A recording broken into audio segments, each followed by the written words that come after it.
And I realized I wouldn't be pardoning them. I would never pardon those two people. I wouldn't pardon them. I wouldn't care what Melania told me. Darling, I think it would be a nice thing to do. I won't do it, darling. I like when he takes us inside his relationship. Somebody did send me something today that said Trump said he didn't know me. He said he didn't know you. I actually have his let me tweet see right the here. tweet. This is very exciting. So there you go. It says, I don't know Samuel L. Jackson to best of my knowledge, haven't played golf with him, and think he does too many teams. If you thought a holiday turkey was the hottest thing this season, wait until Jimmy Kimmel and Samuel L. Jackson turned Donald Trump into primetime charcoal on live television. The jokes came so fast and so vicious, you'd swear the Secret Service started a note-taking seminar. What was said? Who yelled what? And how did Kimmel manage not to break character while the studio descended into madness? Grab popcorn immediately because this Hollywood versus politics collision delivered entertainment nobody expected, but everyone needed. I mean, they have the vibe of a wealthy, elderly gay man at the Cheesecake Factory ordering his shy young boyfriend dessert. He really ran an incredible race, and I congratulated him. It's an amazing thing that he did. I think you're going to have, hopefully, a better to be rich. How did Samuel L. Jackson die? Random Samuel L. Jackson, I guess, references. Samuel L. Jackson. Yes, you did. Yes, I made it. Samuel L. Jackson on Trump. I've never been on that dude. Nasty. Chaos didn't tiptoe into the room. It crashed through the door like a meteor in designer shades, dripping confidence. 1 second, reality felt normal. The next, Jimmy Kimmel stepped forward with the unmistakable energy of a man who had waited years to push the ultimate comedy button. The atmosphere leaned forward, as if the universe itself wanted a better seat. Every atom sensed sarcasm approaching detonation. Thing to do. I won't do it, darling. I like when he takes us inside his relationship. Darling, why do you throw up when I open my robe? What are you doing, darling? Now, most presidents at the turkey pardon keep it light. They make a few bad puns, they wish everyone a happy Thanksgiving, and they go back to work. But that's not Donald Trump. Donald Trump used the opportunity to brag about all the wars he's ending, how low his... Then Samuel L. Jackson arrived like a cinematic force of nature, leather-clad, radiating unapologetic intensity. There was no warm-up, no easing in, just thunder. He didn't enter the stage. He declared his presence through sheer charisma. The air itself seemed to scream that someone was about to be roasted past emotional recovery. Because I guess you said in an interview that you were a better golfer than him, and then you told a story, is this true, that he signed you up for one of your golf clubs and didn't tell you? Yeah. So you had to pay, like... No, I didn't pay. Okay. I got a bill that I didn't pay. Okay. Because I had no idea, and I had my assistant call and tell him I don't really belong to that club, and I haven't been there in 3 years. And they go, well, you are a member, and here's your member number. And they were charging me some pool fee for being at I haven't been there. Time stalled, unsure whether to flinch or document history. Kimmel glowed with today is the day energy, like someone who had practiced comedic uppercuts in the mirror all morning. Jackson stood like he just completed a training montage fueled by pure conviction and controlled pettiness. The collision was inevitable. Comedy destiny was locked in.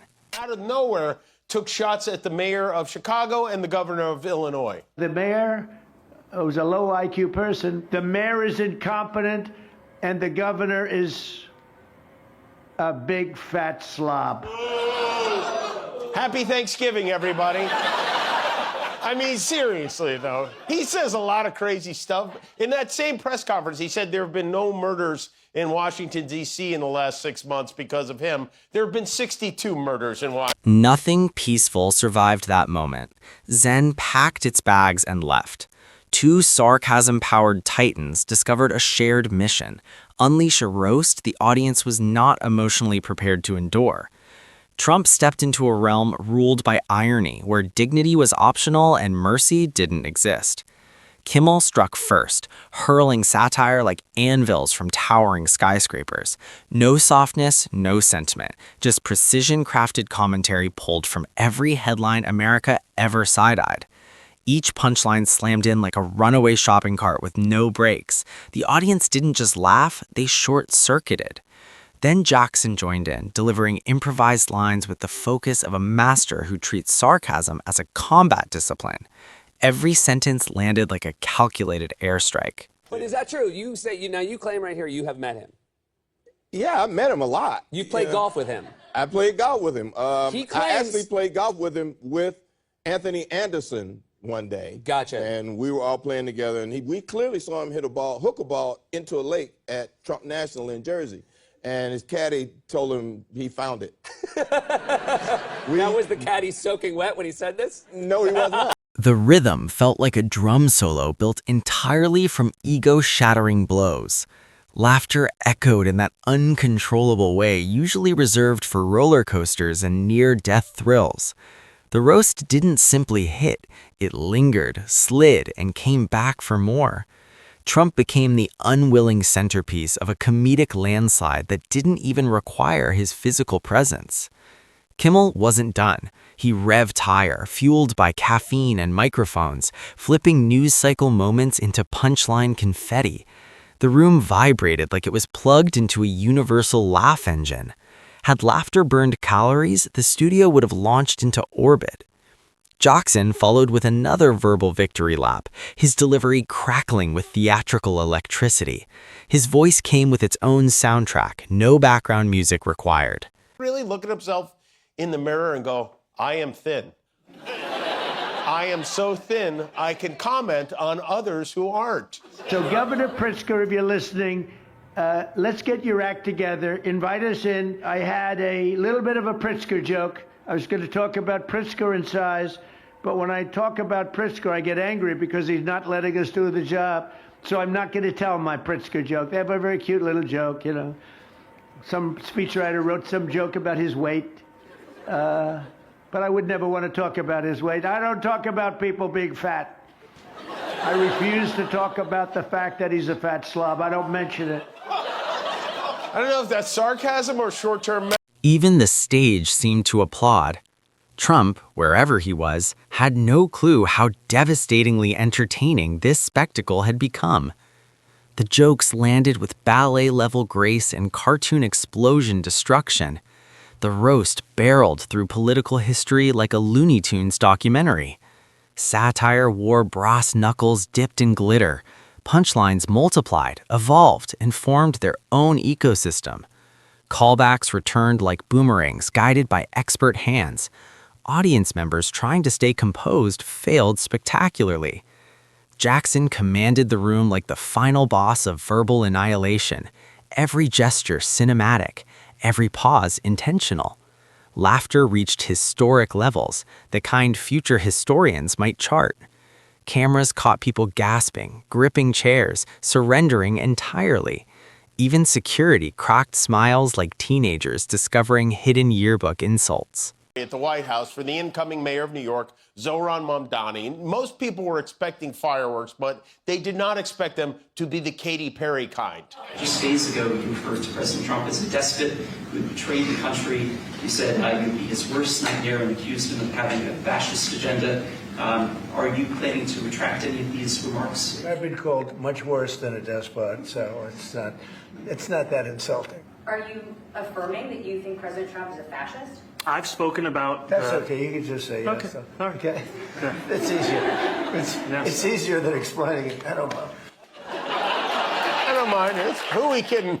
I don't even know what despot means. Call me whatever you want. I mean, they have the vibe of a wealthy, elderly gay man at the Cheesecake Factory ordering his shy young boyfriend dessert. He really ran an incredible race, and I congratulated him. It's an amazing thing that he did. I think you're going to have, hopefully, a really great mayor. And the better he does, the happier I am. I feel very confident that he can do a very good job. I think he is going to surprise some conservative people, actually. I expect to be helping him, not hurting him.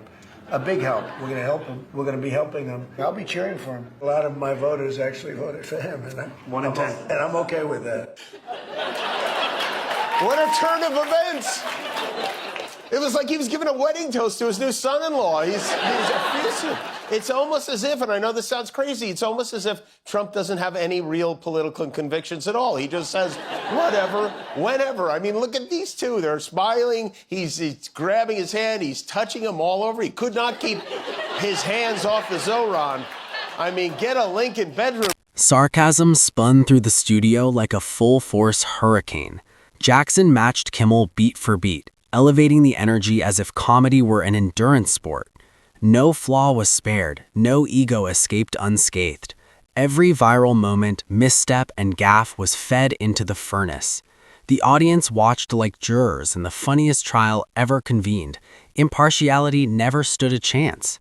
Jackson fired the final volley, then silence fell. Half a second, the kind that follows fireworks while reality catches up. Then a pause detonated, thunderous, desperate survival-level clapping. Someone staggered out like they'd finished a marathon powered by jokes. Jackson didn't announce victory. He didn't need to. His posture said it all. Mission complete. Very few people thought that President Trump could actually make it to the Oval Office. And I did? What's wrong with me? What? Please. Don't think the other thing can't happen, because that's why the Brexit is trying to get a recall. Okay, let me make another prophecy then, if that's happening. Yes. You think Nothing about the performance was subtle. It was loud, theatrical, unhinged comedy at its absolute peak. No one predicted it, no one survived it without abdominal pain, and no one forgot it. Trump sat at the center of an artistic demolition unlike anything broadcast in a recent memory. The audience exited in disbelief, still laughing in slow motion. Hollywood would talk about this night for decades. Clips went viral before people even reached their cars. Long after cameras shut off, the comedy lingered in the air like glitter that refuses to settle. Kimmel left wearing a grin bright enough to power a city. Jackson exited like a cinematic monarch who knew he'd delivered a once-in-a-generation performance. Looks like a rather violent bird. Hard to play. Anyway, are you ready? Beautiful. Very nice. You are hereby unconditionally pardoned. There you go. All right.